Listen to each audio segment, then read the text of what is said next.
इस अध्याय का नाम है विराम। हवा में मौसम बदलने की सुगबुगाहट थी। नरम धूप तन को सेकने सहलाने लगी थी। मन में भी कुछ नई अनुभूतियाँ, नई पुलक जग रही थी। अनाहिता के इर्द गिर्द की दुनिया अचानक पहले से अधिक रंगों से सराबोर हो गई थी।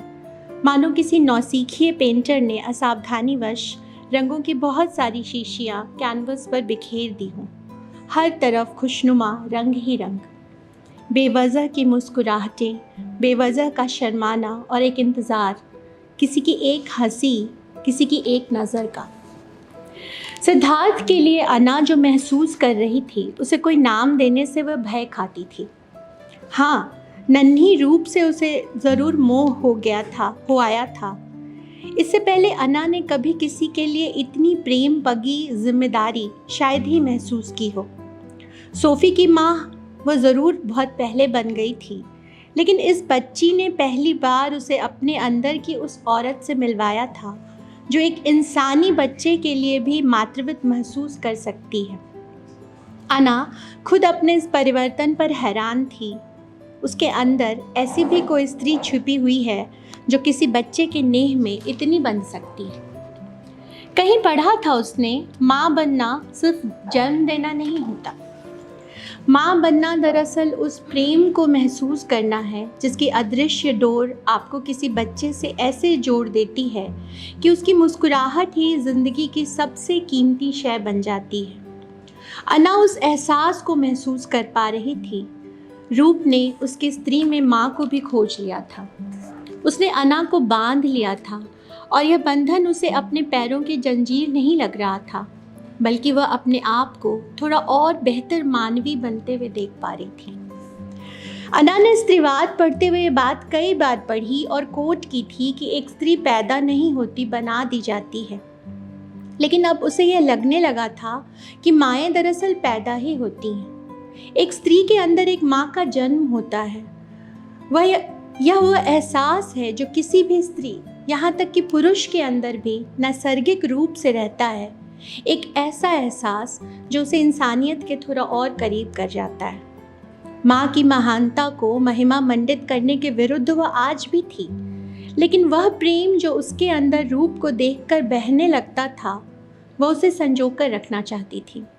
फिर भले ही वह विज्ञान की दृष्टि में कुछ हार्मोन्स का अतिरिक्त बहाव भर ही क्यों ना हो, लेकिन यह बहाव भी तभी क्यों जब सामने एक सलोना शिशु हो। यानी प्रकृति भी यही चाहती है कि मनुष्य उस खास एहसास को छक कर जी ले। रूप का जन्मदिन मनाने के बाद वह लौटी तो एग्नेस उसे शरारत भरी नज़रों से ताक रही थी। अना रात में सिद्धार्थ के अपार्टमेंट में ही रुक जाने का कोई उपयुक्त बहाना तलाश ही रही थी कि एग्नेस की बोलती हुई निगाहों को देखकर शर्मा गई। एग्नेस ने हमेशा की तरह अपनी खनकती जिंदा दिल आवाज़ में उसे कुहनी मारते हुए कहा, गुड चॉइस माय गर्ल। लेकिन कोई चयन कहाँ हुआ था, न कोई वायदा, न कोई इजहार। हाँ, लेकिन कुछ तो घट गया था उसके और सिद्धार्थ के बीच। कुछ तो निर्मित हो रहा था, एक अदृश्य अनाम धागा जिसे छूते हुए भी फिलहाल वह डर रही थी कहीं टूट ही न जाए। वह जो कुछ है बहुत नाजुक, बहुत कीमती, बहुत सुकूनदेह है। उसे ऐसे ही रहने दो अना, उसे ऐसे ही रहने दो अना। नाम देना कहीं उसे नष्ट न कर जाए। एक मीठा नरम सा एहसास जो किसी नाम को पुकारने भर से देह में तैर जाता है, उसे महसूस करना अना को सुखद लग रहा था। उस भोर ऐसी ही उमंग से भरी वह गुनगुनाती हुई वह रुद्र के लिए खीर बनाने लगी थी। शाम को सिद्धार्थ के साथ बाहर जाने का प्लान था। उस रात के बाद वे फिर कभी एकांत में नहीं मिले थे।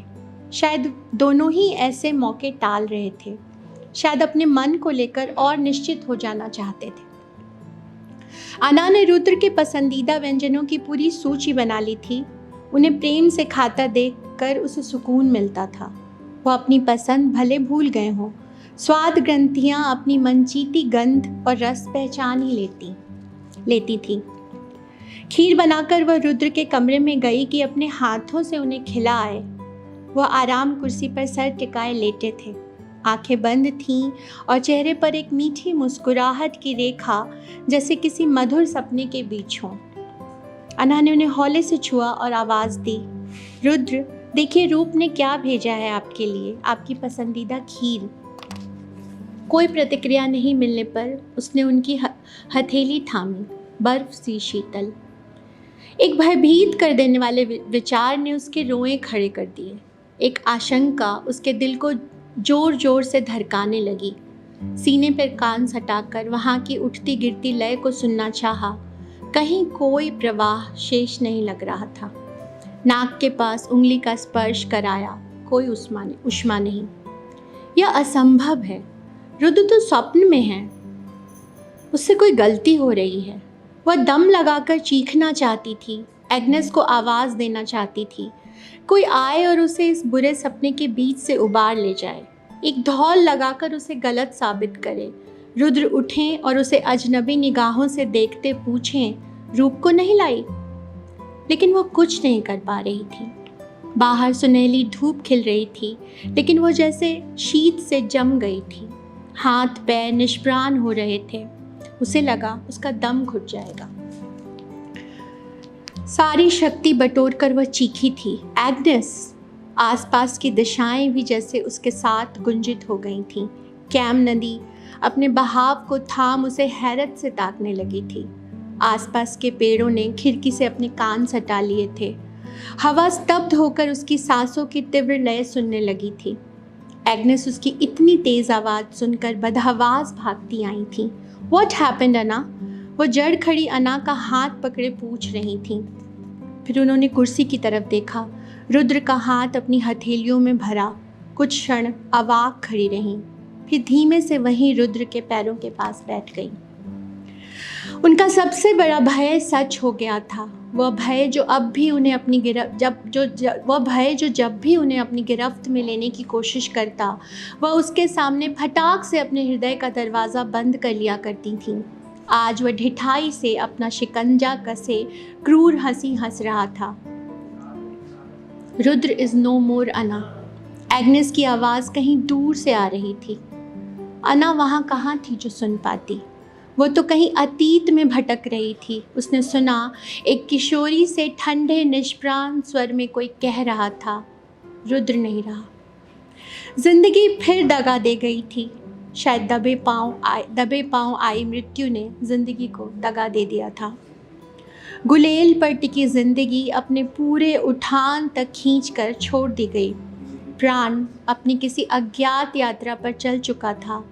विराम, सभी बेचैनियों प्रतीक्षाओं पर विराम लग गया था, या फिर वे भी एक नई यात्रा में सहचर हो गई थी। हरकारा, जैसे मैं मृत्यु की हरकारा हूँ। मैं जीवन की तलाश में जाती हूँ, मृत्यु मेरे पीछे बिना कोई आहट किए लग जाती है, मेरे लिए संदेश लिए कि ज़िंदगी को कभी मुकम्मल किया ही नहीं जा सकता। कुछ न कुछ हमेशा अधूरा छूट ही जाता है। जब भी कुछ कीमती मिला है, जिसे संजो लेना चाहा है, उसे खो दिया मैंने। फिर उसे कहाँ तलाशूं यह भी नहीं जानती। दुख और रोष से अना का स्वर किसी बरसाती नदी सा उमग रहा था। खो गई चीज़ें, खो गए लोगों को तलाशने कहीं और नहीं जाना होता। वे पूरा का पूरा हम में बचे रहते हैं। रुद्र हम सब में बचे हुए हैं, मुझ में, सिद्धार्थ में, तुम में, ननी रूप में। जैसे रूप उनमें जिंदा रही थीं। जानती हो ना, रात में जब उन्हें खाना खिला रही थी, उनका अंतिम शब्द वही था, रूप। कह रहे थे कि कल मैं रूप के घर जाऊंगा, वह नहीं आएगी तो मैं ही जाता हूँ।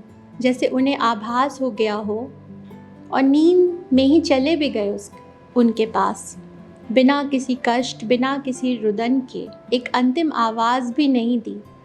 अपनी अंतिम यात्रा पर कितनी शांति से एकाकी ही निकल लिए। उनके लिए तो खुशी की बेला है ना अना।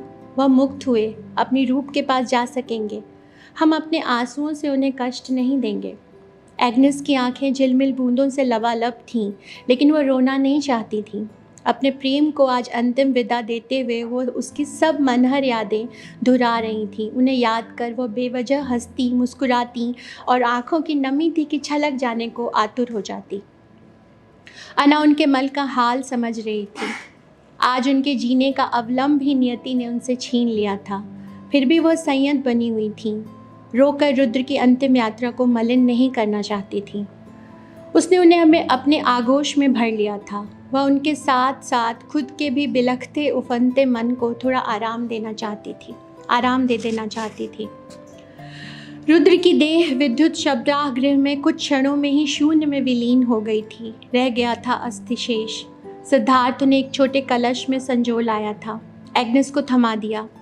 पीड़ा ने जैसे उसकी आवाज़ ही हर ली हो। सुबह से उसने शायद ही एक शब्द भी उच्चारा हो। एग्नेस, आपसे कुछ मांगना चाहती हूँ। अना की आवाज़ धीमी थी, लेकिन उसमें एक निश्चय की प्रतिध्वनि थी। क्या आप रुद्र का अस्थि शेष मुझे सौंपेंगी? मैं जानती हूँ उन पर आपका अधिकार है, लेकिन एक अंतिम काम अब भी मेरे जिम्मे शेष है। जो जिंदगी के क्रूर मंसूबों से फिर से आंखें मिलाने का साहस उसने बटोर लिया था।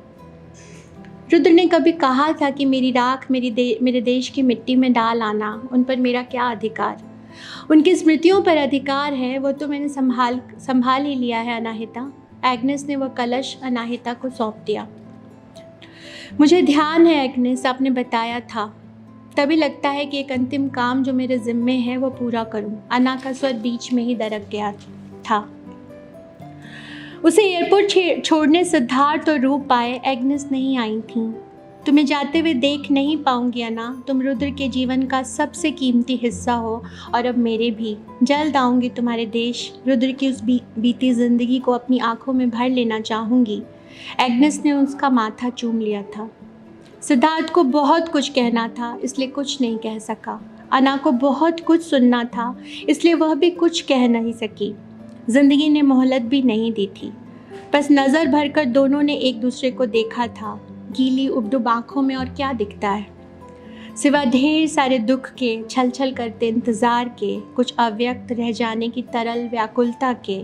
अना ने घबरा कर नज़रें हटा ली थी। वह कमज़ोर नहीं पड़ना चाहती थी। उसे जाना ही होगा। जिंदगी ने अनजाने में ही उसे माध्यम चुन लिया है। वह जो उससे भी अधूरा छूट गया, उसका अंत लिखने की जिम्मेदारी उसे सौंपी है, और जो जिंदगी की नहीं सुनी तो वह उसे कभी मुक्त भी नहीं करेगी। फ्लाइट की कॉल आ गई थी। जाते हुए नन्ही रूप ने कस के उसकी हथेली थाम ली। तुम मुझे जो छोड़कर जा रही हो फूल परी? जाओ, मैं नहीं बात करूँगी। वह रुआसी हो रही थी। अना उसे कभी छोड़कर जा भी सकती है, यह बात उस बच्ची के दिल पर एक आघात की तरह लगी थी। दुख से अधिक उसकी आवाज़ में वह चोटिल अभिमान तैराया था। लिटिल एंजल, कोई जा रहा हो तो नहीं कहते कि जाओ, कहते हैं कि जल्दी आना। फिर वह तुरंत वापस आ जाता है। अना को दादी की बात याद आई थी। रूप का चेहरा खिल गया था। जल्दी आना फूल परी। वही सिमरिया घाट, वही मुक्ति धाम, वही नदी का अथाह विस्तार, लेकिन इस बार जल से उफनता हुआ नहीं, बल्कि शांत, निश्चल, प्रवाहित। नदी को अपने अंक में समेटने को व्यग्र नील निरभ्र आकाश दृष्टि के आखिरी छोर पर जाकर नदी में ही विलीन होता हुआ। दिनमणि अपनी मानिक किरणों से जल को रंगते हुए कहीं अनंत में जा अदृश्य होने की तैयारी करता हुआ। शीतल मंद वायु तन को ही नहीं मन को भी सेकती सहलाती हुई। चहुं ओर कभी जीवन ताप से उन्मत्त, लेकिन अब निष्पन्द शेष देह को लील जाने के लिए व्यग्र प्रबल अग्नि शिखाएं, और उन सब के मध्य खरी अनाहिता, हाथों में रुद्र का अस्थि शेष कलश। रुद्र, यही वह स्थान है जहाँ से आपकी रूप अपनी अंतिम यात्रा पर गई थी।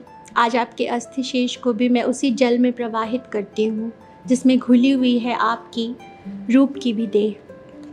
जाइए रुद्र, अपनी रूप में समाहित हो जाइए।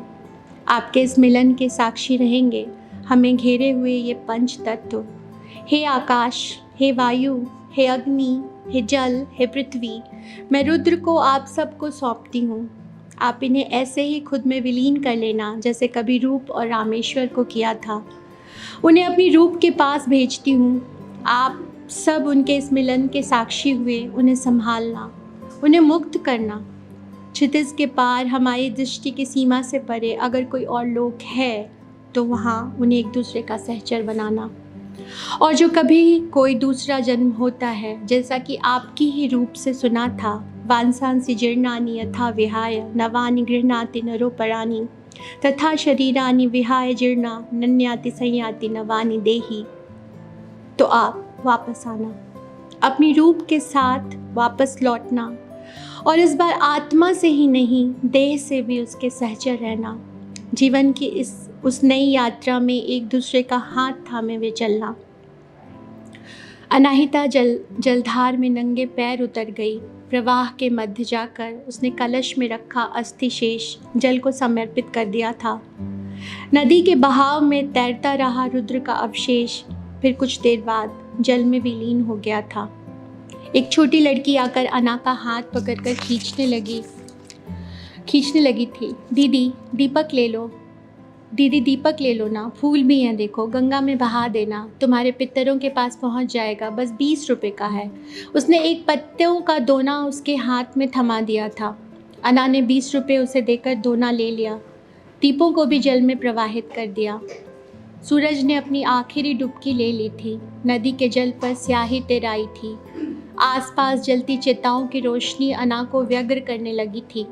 तभी उसने देखा 2 दीप मंथर जल में एक साथ बहे जा रहे थे, जैसे उस पार जाने को आकुल हों, उस पार कहीं अनंत में लीन हो जाने के लिए अधीर। उनकी मध्यम रोशनी अपने इर्द गिर्द के स्याह पानी को झिलमिल कर रही थी। अना के होठों पर एक मुस्कुराहट तेराई। वह देर तक उन्हें देखती रही थी, जब तक वे नज़रों से ओझल नहीं हो गए। शुक्रिया।